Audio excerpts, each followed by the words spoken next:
Corrompre ou ne pas corrompre? Voilà une question, un dilemme auquel beaucoup de chrétiens font souvent face.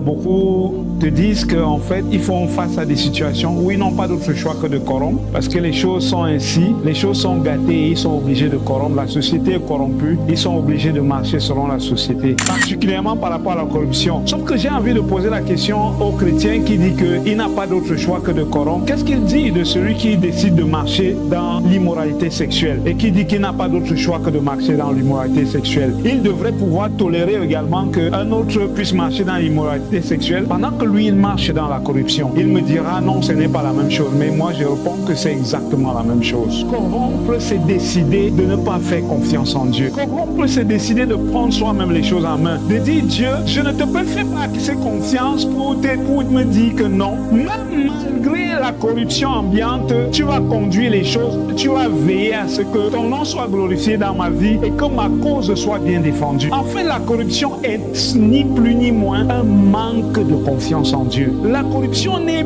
ni plus ni moins un signe comme quoi nous n'avons pas confiance que Dieu peut lui-même prendre les choses en main et les gérer de bout en bout de façon à ce que les choses se passent bien. C'est peut-être difficile à comprendre, c'est très difficile pour toi dans la situation où tu te trouves. Mais j'ai envie de te dire, la corruption est simplement le témoignage de ton manque de confiance vis-à-vis de Dieu. Donc si tu continues, tu choisis de continuer dans cette voie, alors tu dis à Dieu, je n'ai pas confiance en toi. Mais si tu choisis de dire, je ne vais pas corrompre, je vais m'attendre à toi Seigneur, coûte que vaille, ce que tu décideras de faire, tu le feras, tu verras Dieu agir. Je peux te garantir que si tu fais confiance en Dieu et que tu attends que lui il fasse ce qu'il veut faire, au temps opportun, il glorifiera son nom et tu verras sa gloire.